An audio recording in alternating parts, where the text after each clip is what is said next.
Hold on one second. Hello? No, I'm not busy. What's up?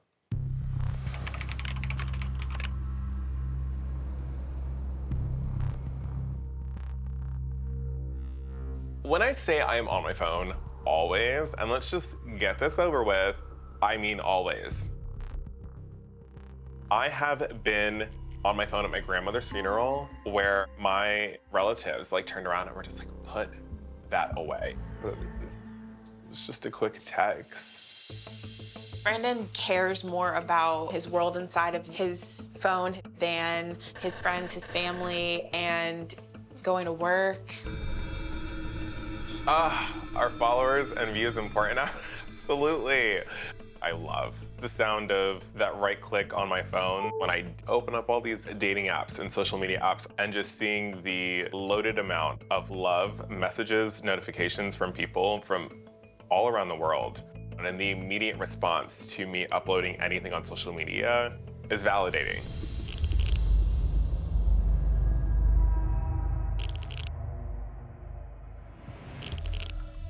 There's like a fine line between checking your social media every few minutes or taking a selfie and letting that just affect everything, your mood, what you're doing that day, if you're late to things, if you don't show up at all.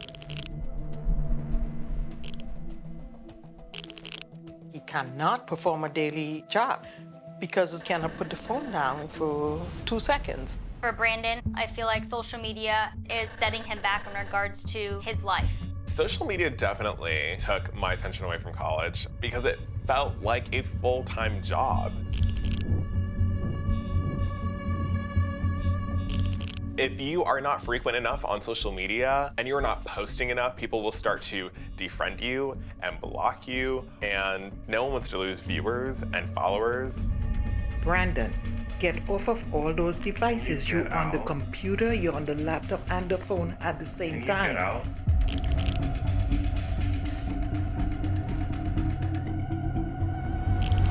I don't know what it is that you're looking for from me. I'm just looking for communication. When we were younger, Brandon and his mom had a really fun relationship. They were really solid. Brandon, he would come to me and talk about everything, and now it's no communication at all, none.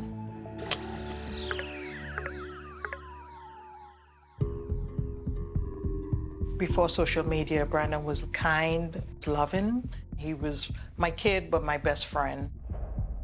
Well, when he was younger, I had a busy schedule with him. He would dance 5 days a week and then Sunday morning church, because I tried to show Brandon the way I was brought up. In my experience, in Christianity, being gay is not okay. For so many years, I have pretty much prayed the gay away. You think I chose to go to school and be bullied and be called these names? I didn't want that lifestyle. It can cause trauma. I came out to my parents via text message when I was 20 years old, and I wrote this letter to my parents.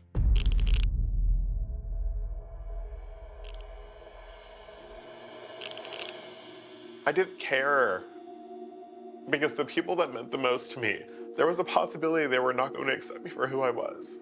Being religious, the way I was brought up, in the Caribbean, being gay was a big sin down there.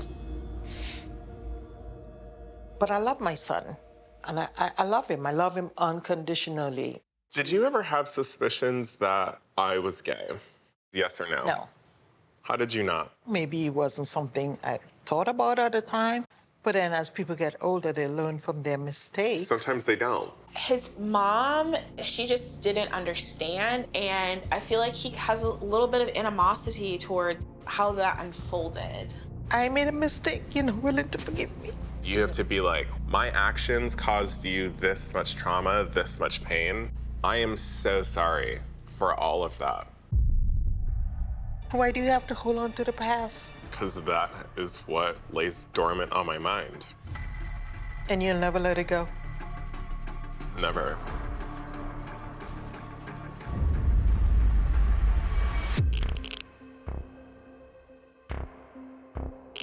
One of the things that you talked about was how much homophobia he grew up with. It sounds like he feels that that kind of poisoned the well for him of his childhood. And who does he point the finger at the most? Me. The wheel stopped at you. You know, the apology that you've given him 100 times. Right. When does that end? I don't know what's gonna happen. I'm feeling all over the place.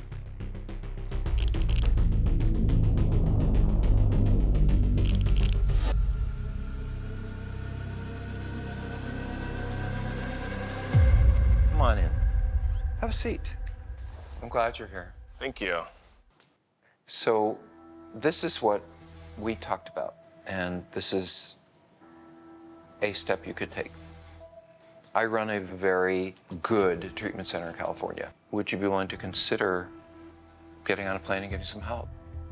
Well, I have my devices. And you don't have devices all the time. You have them sometimes, What are sometimes? but not all the time. I'll take a card. It's a really good start. We have some letters. Son, you know how much I love you? I can only say I'm sorry that I ever caused you pain, my action, and my words. But I can't go on anymore saying I'm sorry. I'm hurting so bad by the choices that you choose to make. But please stop hurting me and stop hurting yourself most of all. I don't think I've ever heard it. I'm sorry. Unless I had to pull it out.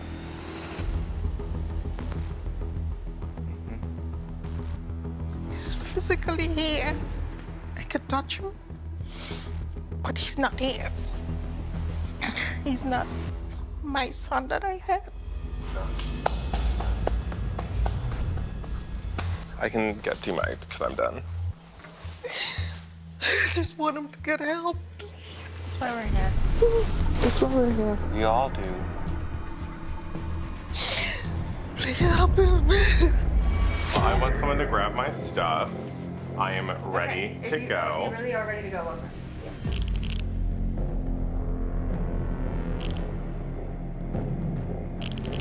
You want to? As long as we're 6 feet away. Yeah. Okay. COVID protocols. Yeah.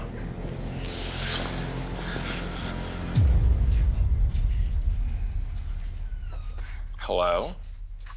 Thanks for coming back.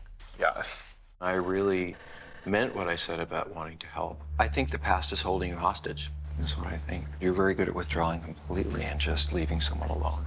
Yeah, because I think it's a very nasty thing to be in touch with your emotions. And I guess I underestimated how hurt and angry you are.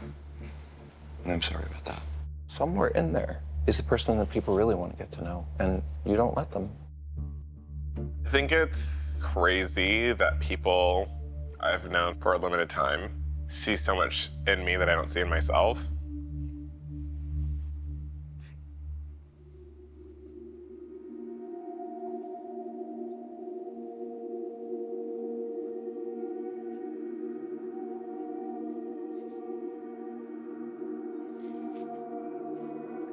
Because I feel like I can be my own worst critic.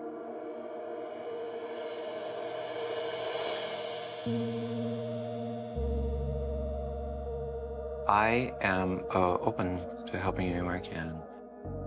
So, want to come out to California?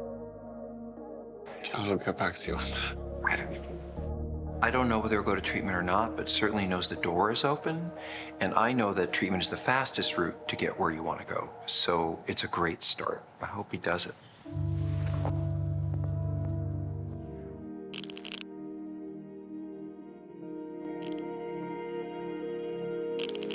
I declined the treatment. It just wasn't where I was at that point in my life. But in such little time, it's so crazy. So many things have turned and changed. Through therapy, I learned so much. Looking back now, my excessive use of all my devices really just led to a lot of stress, low self-esteem, loneliness, and was taking away from friendships and relationships. So my digital use has dropped tremendously, and all my dating apps are gone. Gone with the wind. Along the way, I've learned the power of forgiveness, especially with my mom, and it's just the element of now moving on as an adult.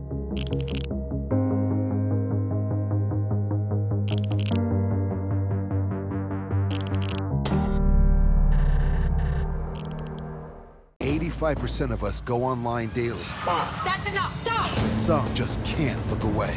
We want to help change the path that you guys are headed on.